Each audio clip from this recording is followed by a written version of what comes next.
Welcome back to Left Anchor. I'm Ryan Cooper, and Alexi the Greek is still not available. Heaven only knows where he's run off to. However, to compensate, this time we have two guests. We have the venerable Left Anchor veteran Jeff Spross. Hello, everyone. Well as welcome, Jeff. And then we also have Chris Arnade. Am I pronouncing that correctly? Arnade, sorry. I have to screw up at least one pronunciation in every episode, and usually more than one. But yeah, welcome, Chris. Thank you for having me. And Chris has a new book, which has just come out a couple of weeks ago or something.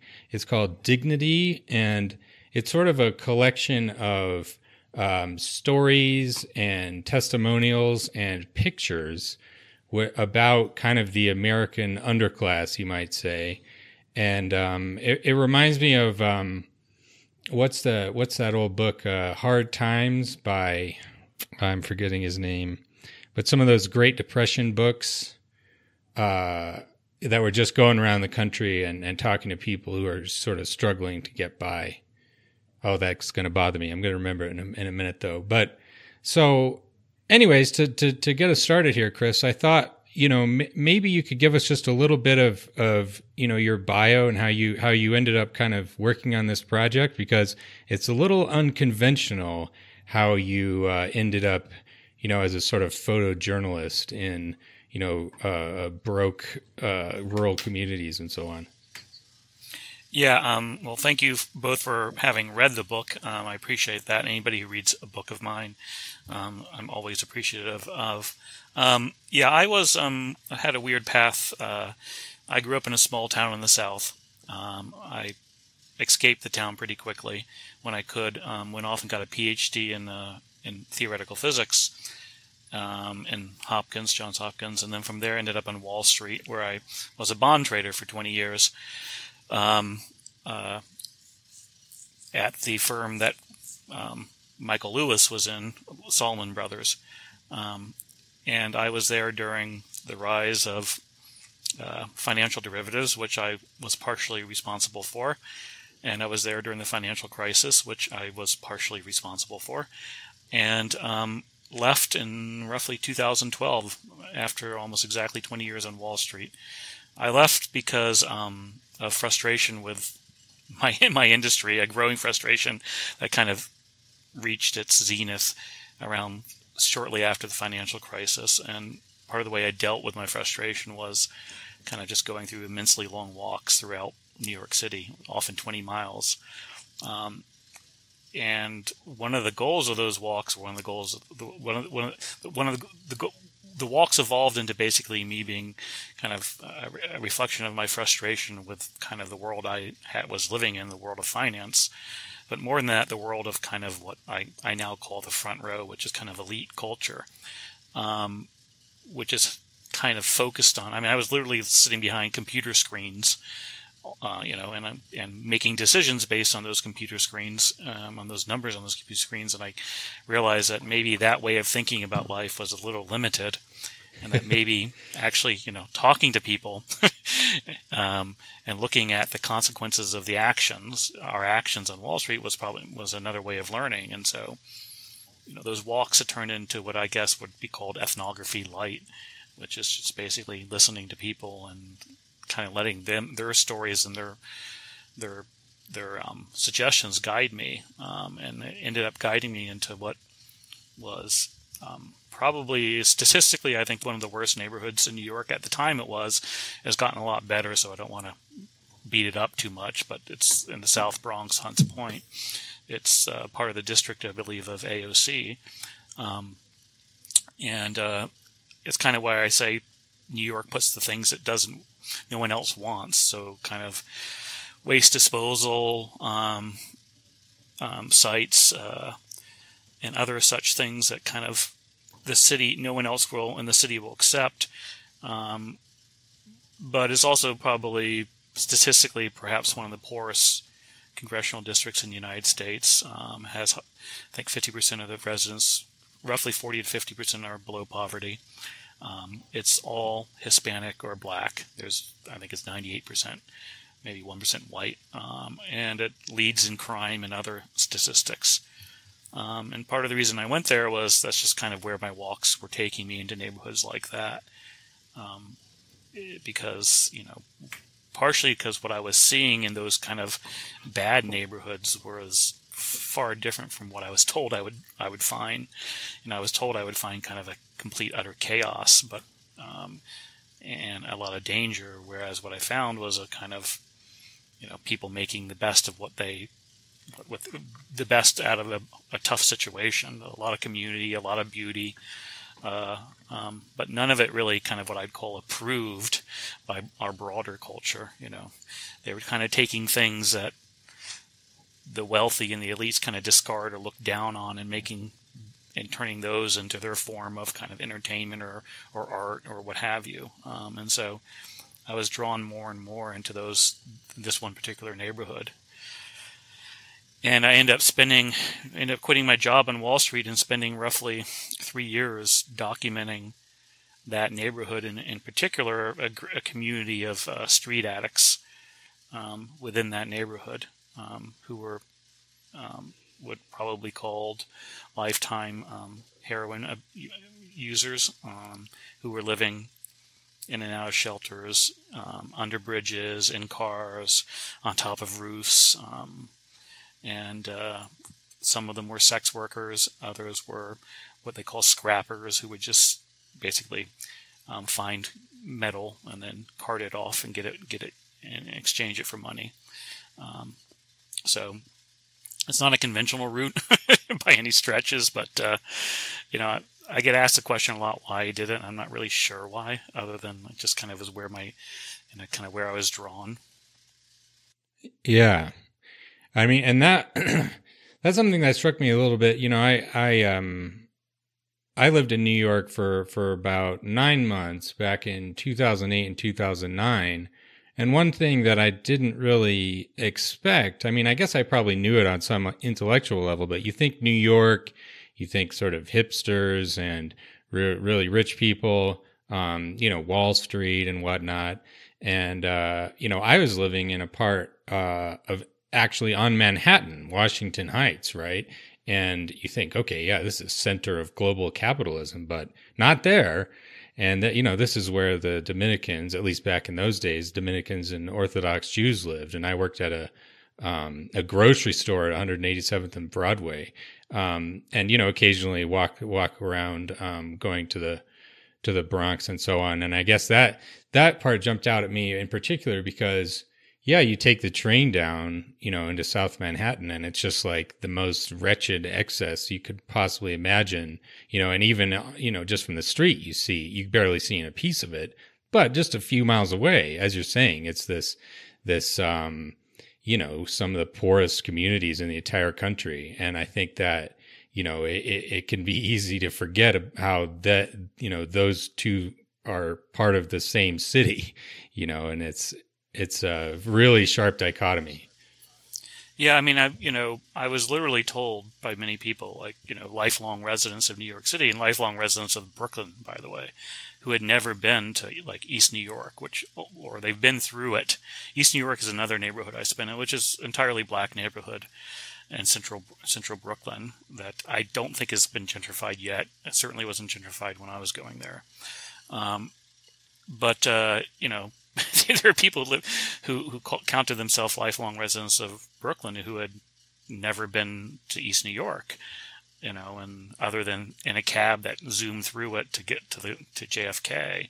And part of what drew me into Hunts Point was is the neighborhood in the South Bronx. There was a lot of reasons. One is it's kind of isolated. It's like a tongue of land that sticks out into the East River. If you kind of you fly over it sometimes if you're landing in LaGuardia, if you're coming from the north. It's between LaGuardia and it's kind of, if you take a line and go directly north from LaGuardia, you'll hit kind of Hunts Point after going through Rikers. But what drew me in was it was this kind of isolated community that kind of was so different from the rest of New York in many ways, and it was only yet 15-minute car ride away from probably one of the wealthiest neighborhoods in the United States. And it was just kind of, we know we have a lot of inequality in this country, but to see it in the bastion of liberalism, here we are in New York City, who think we're a city that prides itself on its progressiveness, having this massive wealth inequality and racial inequality that was just, so stark and so jarring that, it just really.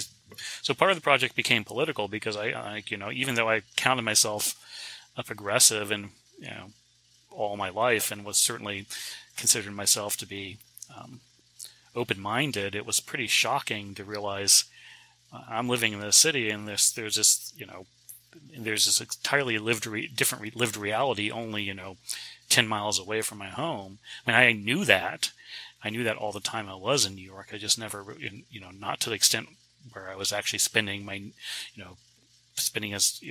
time in Hunts Point like I eventually spent time in. And it was just, a lot of people say, you have to get out of, people need to get out of the Acela corridor. Well, just get off the Acela. I mean, the Acela literally goes through Hunts Point. There's a shooting gallery, which is where people shoot up heroin, that is literally above the Acela. The Acela goes under it. So there are times when I'm sitting there in the shooting gallery with people shooting up, just talking to them, taking their picture or what have you. And then, you look down and the Acela goes zooming by, So it's really, these pockets of poverty that I ended up. And then after the Hunts Point, I ended up getting in my car and doing the same thing all across the country. Putting like 180,000 miles eventually on my car. But these pockets of poverty that I document and I go to are not, they're often very adjacent to very wealthy neighborhoods, and that's what's so jarring about them. You can in any given time. I mean, it's like one of the places I spent time in was Gary, Indiana, and that's really not that far from Chicago. And the South Chicago is very different than North Chicago, as you guys know. So it's just like these differences and this inequality that we talk about. It's just really, it's not a red state, blue state thing. It's everywhere. Actually, yeah. Oh, 1 second, Jeff. Studs Terkel. That's the name of the guy I was trying to remember.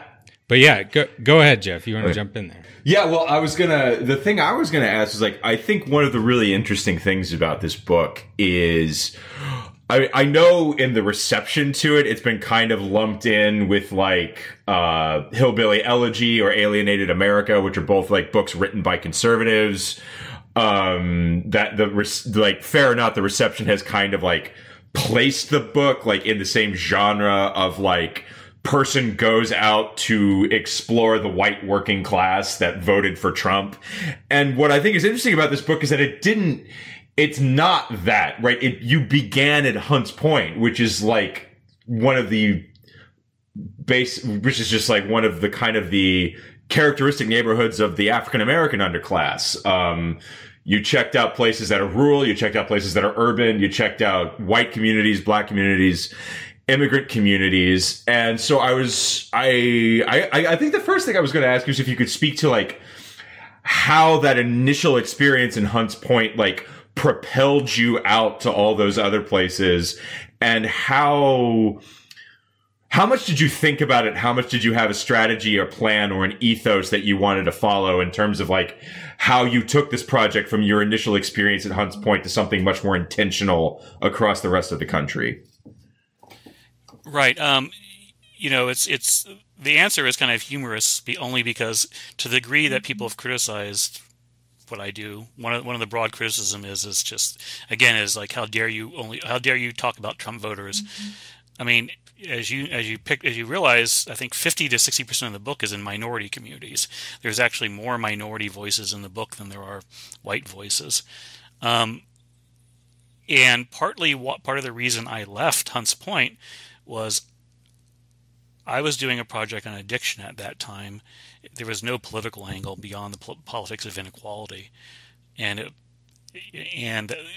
part of the criticism or suggestion I got from some black leaders was, poverty isn't just about African Americans, and to write about poverty and addiction within the African American community is unfair if you don't show it also can be in white communities. So, and that was and I thought that was a fair point, which is, if I'm going to and to be, my other response was yes, but yes, some of the addicts in Bronx are actually whites who come to the neighborhood drawn by the drugs.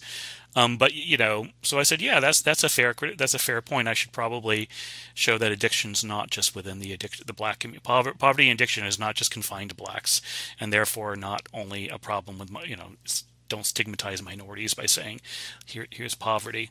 So I actually made a decision to go to some white working class towns, and this was before the rise of Trump. So it had nothing to do with Trump. It was just simply, let's. And I actually went and looked at the statistics and looked at poverty, looked at addiction, and tried to balance the communities I saw as a reflection of kind of that fit the broader statistics, so that in general I gave a fair representation, both geographically, racially. So there was that kind of angle. But the project started as it evolved in a scientific sense from saying, I did 3 years in Hunts Point. Here's these things I learned. I learned about massive inequality. I learned how I felt what I call the front row, the elites, the political class, the centrist political class, how everything they do is to rig the system against the poor and against the less educated, what I call the back row. And I saw that in Hunts Point, how everything is stacked against them, everything, the legal system, the educational system, the police, how the law is applied, everything. And I also started seeing these other things about how in these communities, what people were relying on was what I call non-economic forms of meaning, faith and place, the importance of both of those. And I said, well, I've learned this. Let me see if it's true elsewhere. Let's see if it's translationally invariant. So I started going to other places. I went to Buffalo, New York. I went to New Haven. I went to places initially I could drive to pretty quickly and not, leave my family for too long. And Baltimore, Washington, D.C., Boston, Maine, Vermont. And then that just started to evolve into this idea like, okay, I'm going to put together a list of 10 cities across the United States that I think are kind of statistically reflective of on balance. And so it became kind of a, just a ping-ponging across the United States thing. And then it evolved. It would change. I would drive through a place and Gary, Indiana ended up being on my list only because I kept driving. My daughter lives in Wisconsin, and so I would drive through Gary to get up to her and spend time there. And I was focusing also on Milwaukee because Milwaukee is the most segregated city in the United States, and I wanted to document that. And Gary kept coming up on my. I'd drive through and I would stop there and I would just be drawn in by both the combination of how much it was suffering, but how much community there was still left. And so eventually I went back to Gary, Indiana.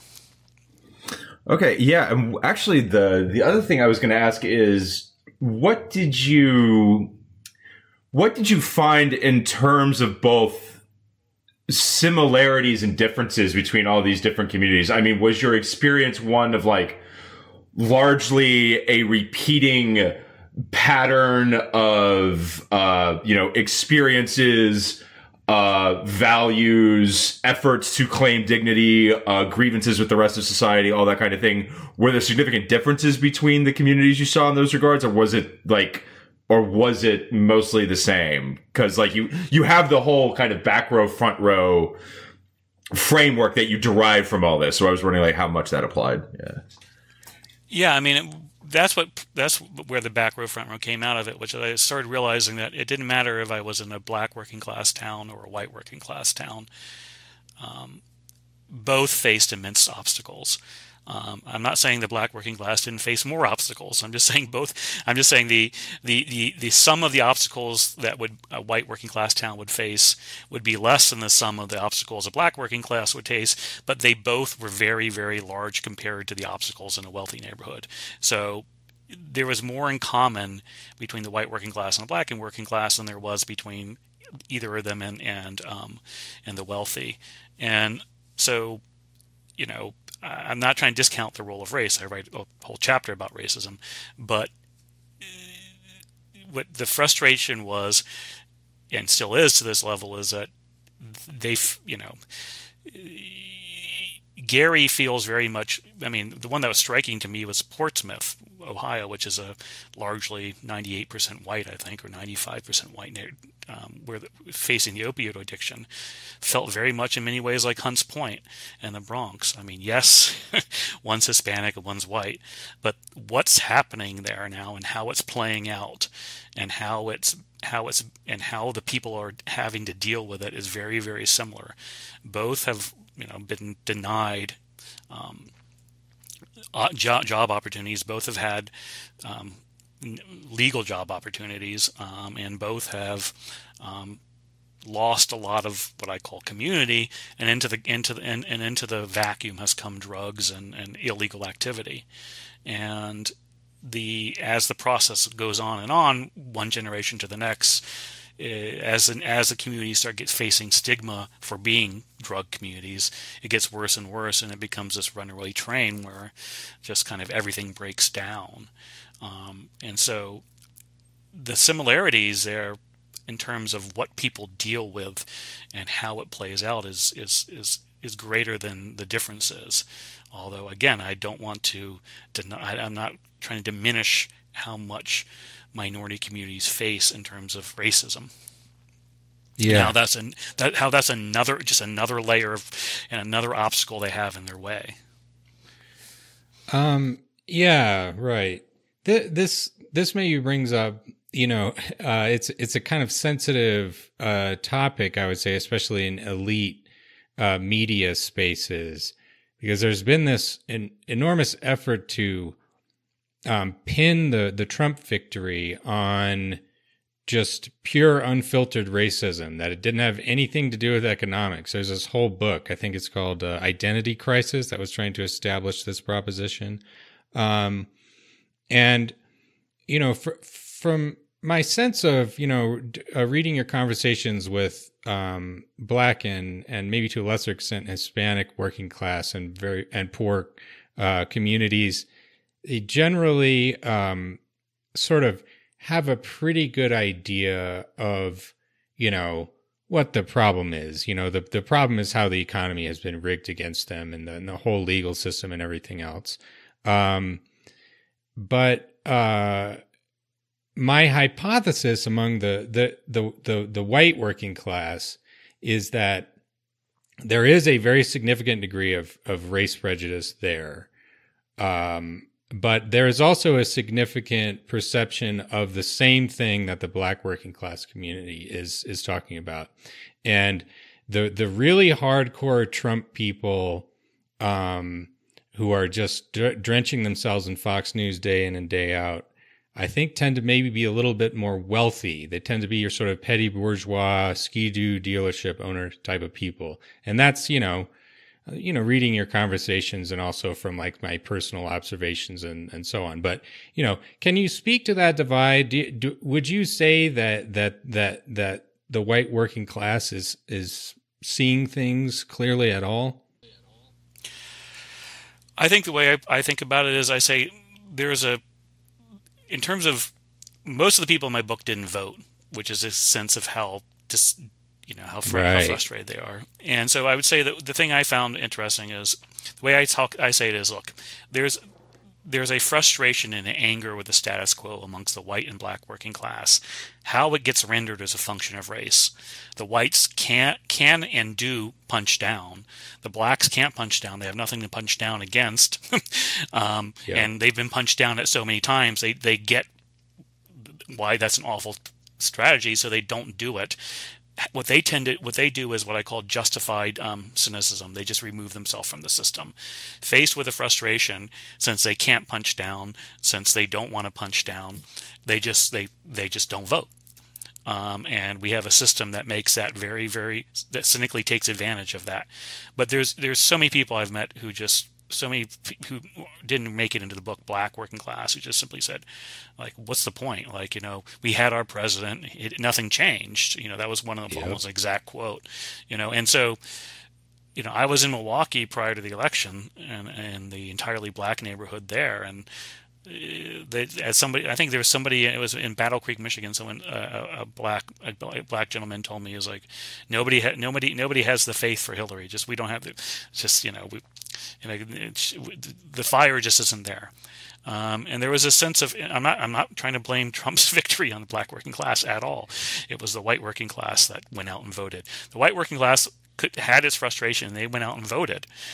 They woke up and they voted, and some of that's just blind racism. Some of that's just a ability to punch down and do it. Also, some of it's what I call is it's having the luxury of being able to ignore the ugly parts of Trump's agenda and not really think about them. That's kind of different. That's a different form of racism. That's not as as awful. It's just kind of like, I forgot. I don't listen to that part of it. I just ignore it. My bigger frustration when I try to write about in my book, when I try to get across, is racism is not this static thing. It ebbs and flows. And I think we've created this condition within the working class that's I try to say in my book that we've created the perfect condition for racism to thrive. And we've done that because of what I call, to make a turn of phrase, economic anxiety. It's anxiety about the economics, but it's also anxiety that economics is all that matters. And so what I say about my book is I say, look, all the front row, the elites, the centrists really care about is economics. All they care about is profits. All they care about is the stock market. All they care about is efficiency. All they care about is just making money, and that's how they rank themselves. And those are, and consequently, all they really care about is credentials. What's your resume look like? What school did you go to? And we reward credentials with immense amount of money these days. The problem is, the things that the non-economic forms of meaning, the non-credential forms of meaning, the things that the black working class, the white working class, the Hispanic working class can make value out of, that doesn't require credentials, are place, meaning being proud of where you're from and identifying that, family. That's something that's meaningful to you. Faith, religion is another one. How do you measure that? But there's a lot of value there. And the other is racial identity. And the problem is, if we take away, and we have in many ways, by the elites have basically made fun of religion. They've told people, just move. Why are you staying where you are? So they've devalued faith. They've devalued place.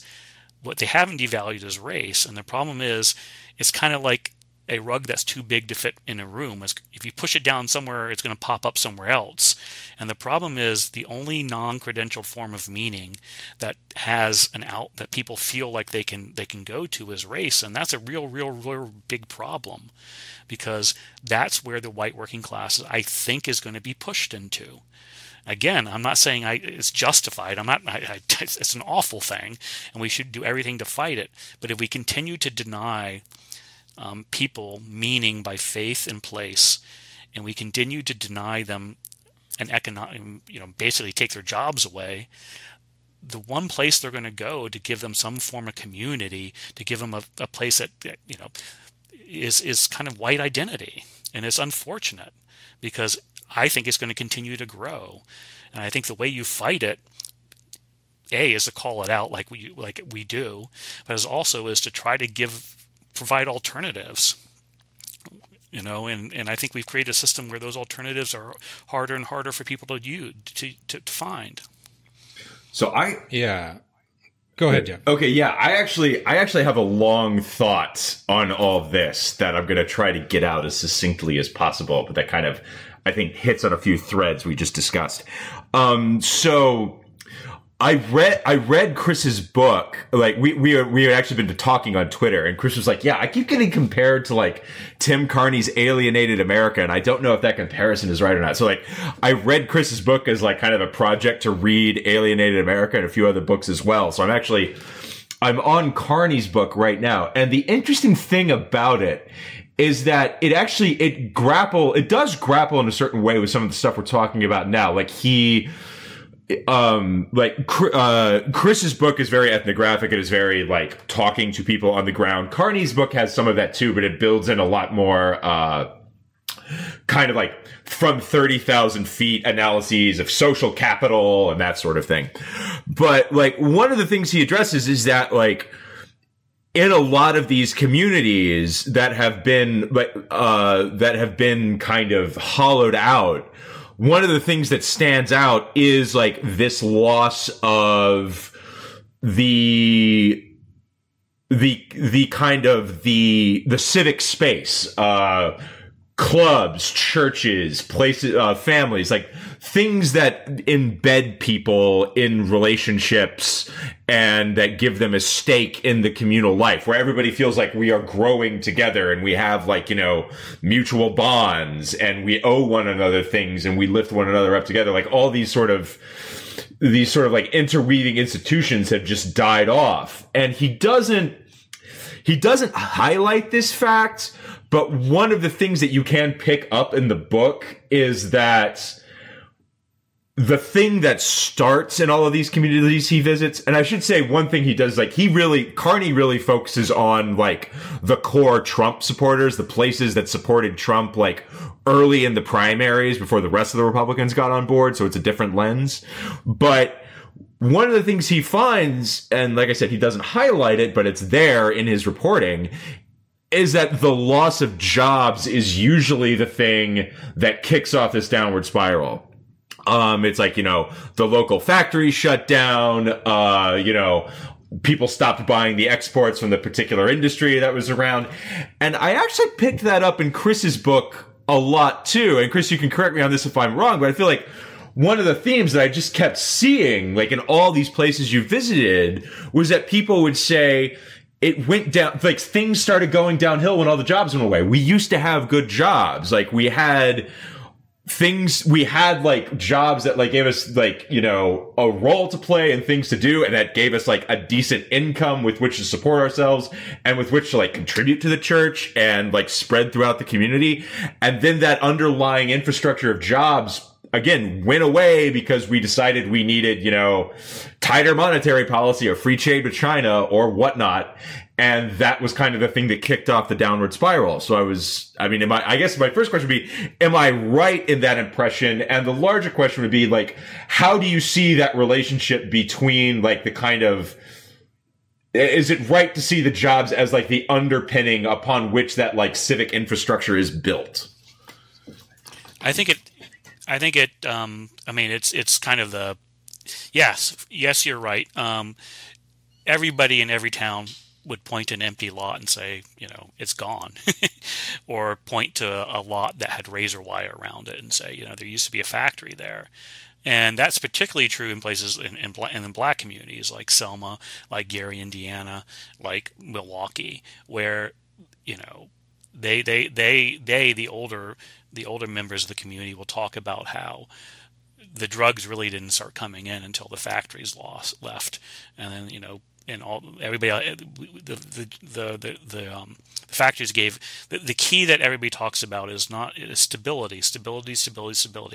You could walk out of high school onto the factory floor. I've heard that phrase probably about 100 times across the country by 100 different people, you know, of every race. You know, I literally, they would say, I walked out of high school graduation onto the factory floor and I had a job for my lifetime, you know, and it was not only a job for a lifetime, it's one that, and they could build a home, and then they built a family, and then everything.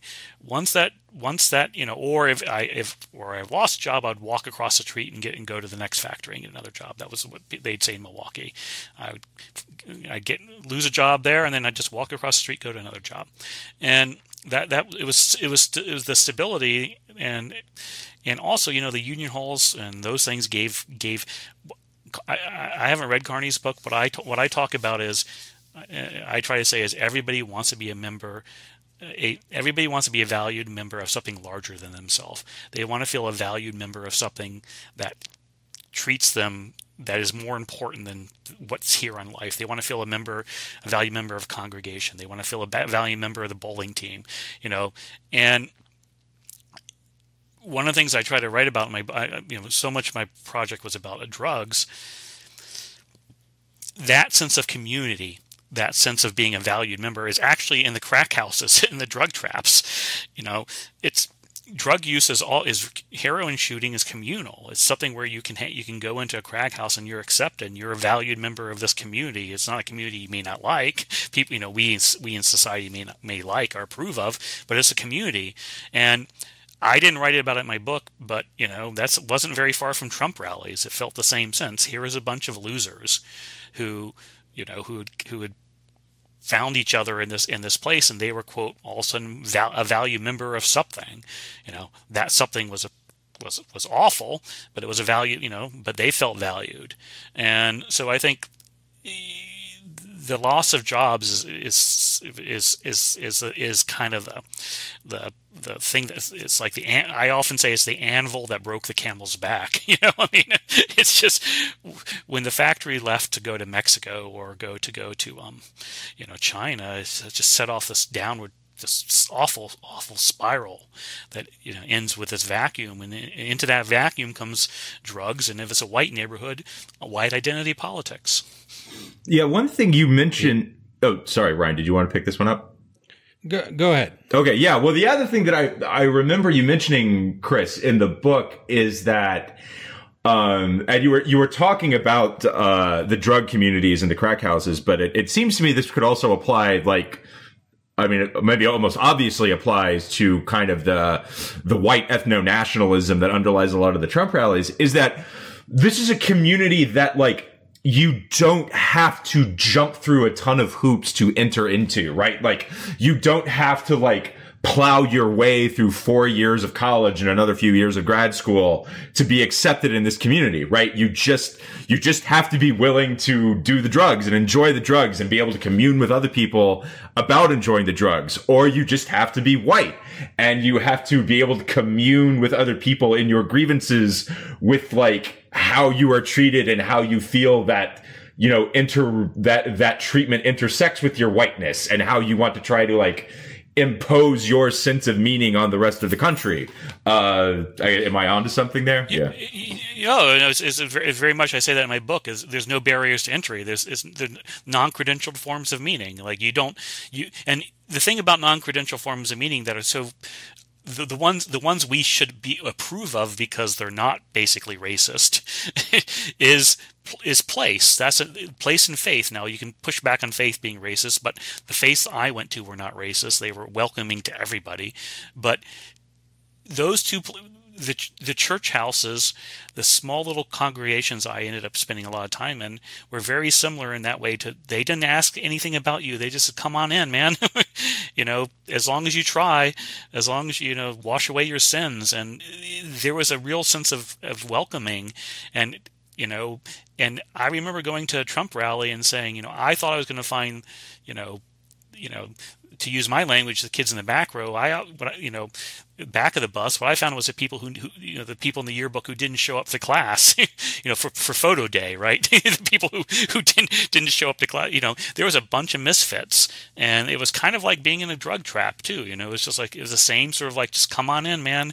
We're all, and then it became, and in both cases, in terms of Trump rallies and the drug traps, they also became this self-awareness of, people think we're losers. Let's own that. You know what I mean?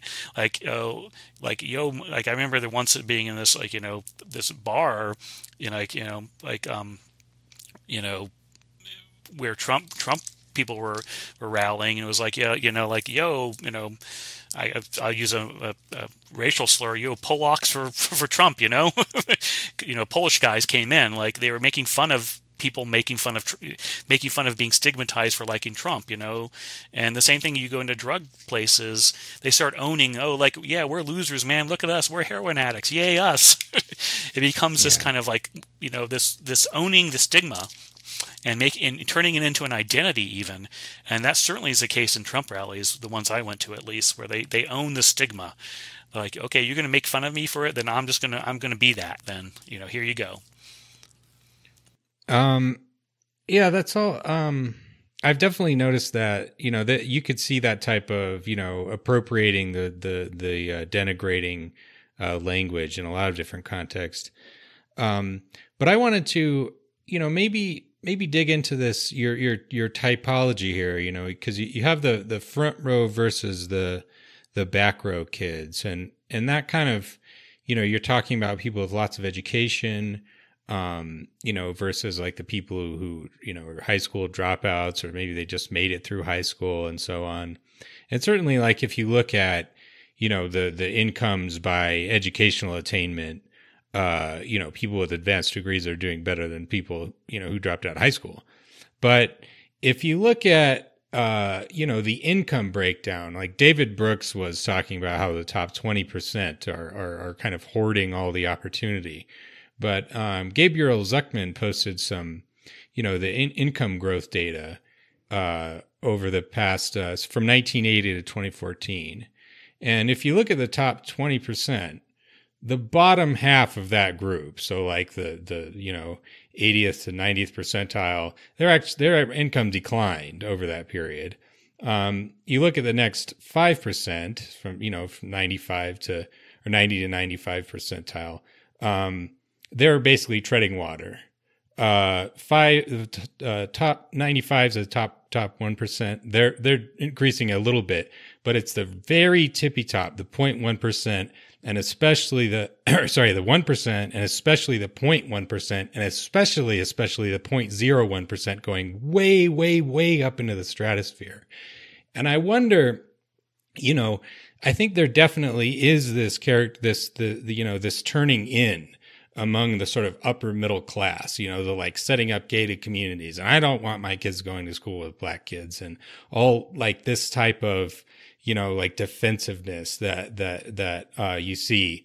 But I kind of wonder if that isn't a response to not the front row kids, but like the one kid who ends up in control of a large corporation who is doing all of these things we're talking about, rolling up giant monopolies and laying off 10,000 people, or moving the entire business over to China to save, 5 cents on labor costs and so on. And do you think that is a, the people, the kind of industrial bourgeoisie, to coin a phrase, is an important element here in terms of like the how these communities react and have been, bulldozed over the decades? I think the statistics are right. I think the front row is doing the best and has won the winner take all type mentality.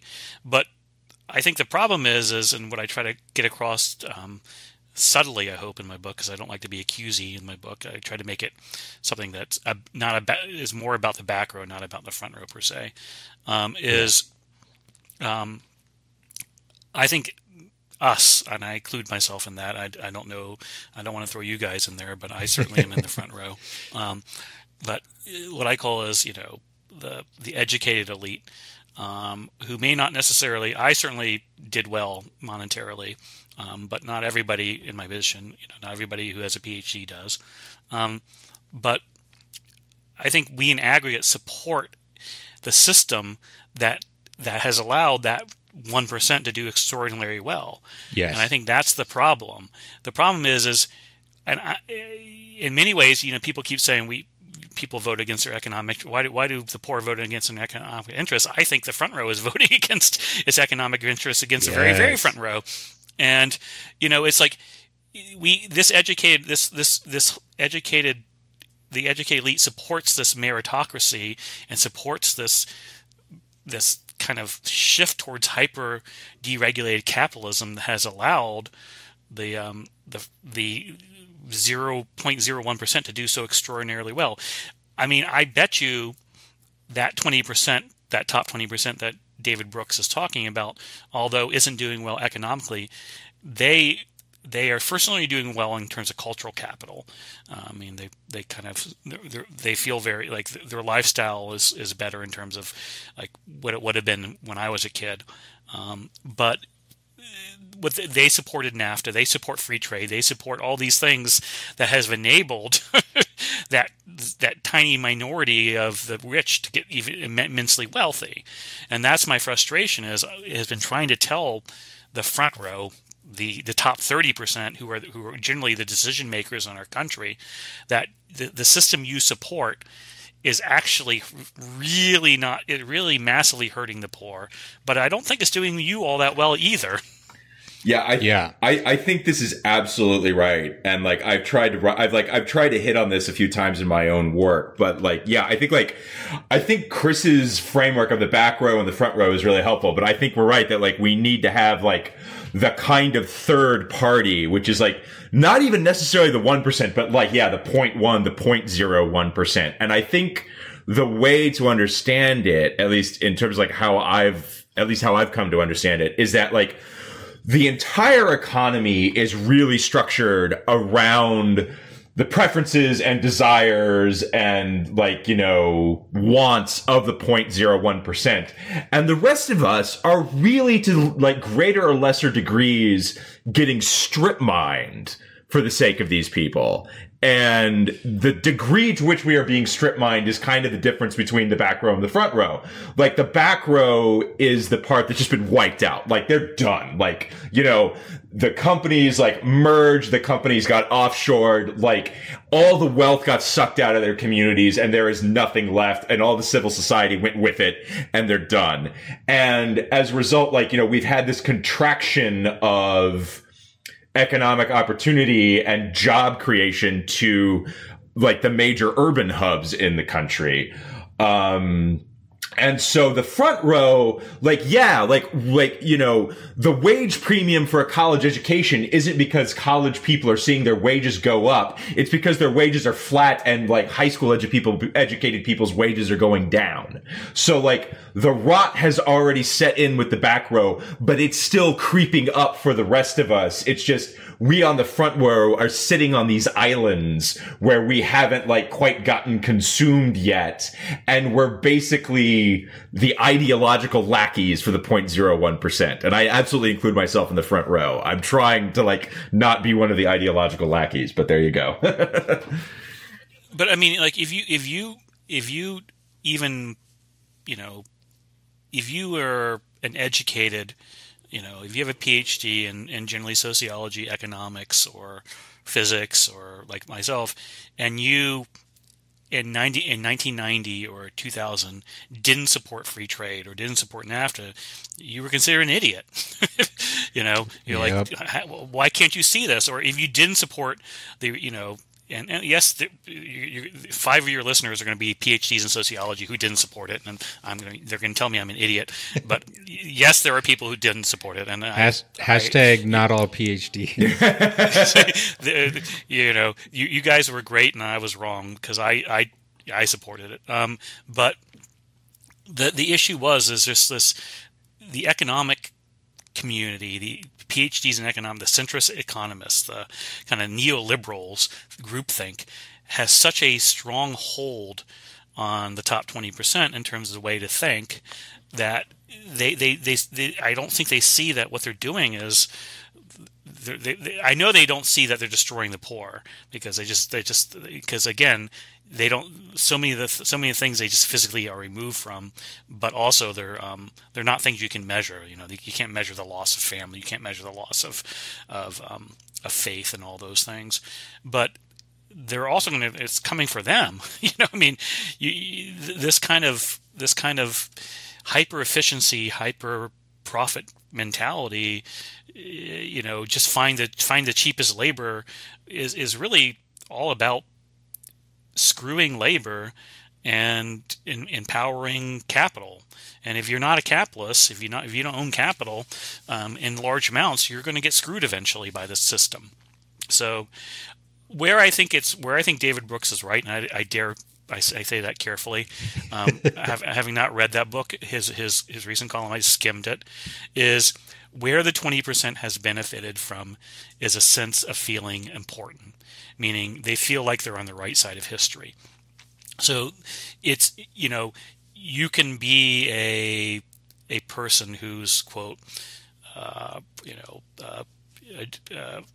professor of journalism and writes columns for the Washington Post, and not be making more money than you were inflation adjusted 50 years ago, but your life is better as somebody who's now 60, close to 50, 55 years old. Your life is better than it was 40 years ago in terms of you have a lot more. The cities are better places to live. You feel more important. You feel you're on the right side of history. You feel like you're part of this big program that's it's moving things forward. You got all these things changed. Global poverty is down. All these metrics. So I think there's a sense of feeling very good about oneself that one might not have felt 30 to 40 years ago. And I think that's important. You feel like you have a place, like the country values you. And in some senses, the top one, the very, very front row, have done a good job of selling that to people by saying, like, look at us, look at this great thing we did. Look at us at Davos. Aren't we great? And they feel that that's an important place for them. Like the technocrats who, put together the Euro region, they feel great. They feel like they're doing this wonderful thing. So I think that there's a sense of, and that's important, the sense of real empowerment and meaning. Well, we're literally talking about something that like Tim Carney and like others like Charles Murray have picked up on, which is that, and we're talking about it through a completely different lens because they're all like, frickin' right-wing libertarians, but like, the top 20% like still has its social capital, right? The top 20% still has its meaning and its sense of belonging in various institutions and its sense of trust and its sense of, interpersonal obligations and mutual support. Very much so. I mean, I don't talk about it in explicit social capital terms in my book, but it's under, it should be there and written kind of into the text that I think it just, I think the way I'd prefer to frame it is, if you're not in the top 20%, your life really sucks now. I mean, I don't want to pick on the top 20% because I think, again, I think the top 20%, that basically, which I include a lot of the media and a lot of the doctors and lawyers, are very well-intentioned people. I'm not mad at them because I actually think they really do believe they're doing good things and they have good intentions. So, I don't want to pick on them, but I think the problem is that I would rather focus on the problem that the bottom 80% is getting completely screwed over. And I think what I hope my book does is give people a sense of just how bad it is to be poor in this country.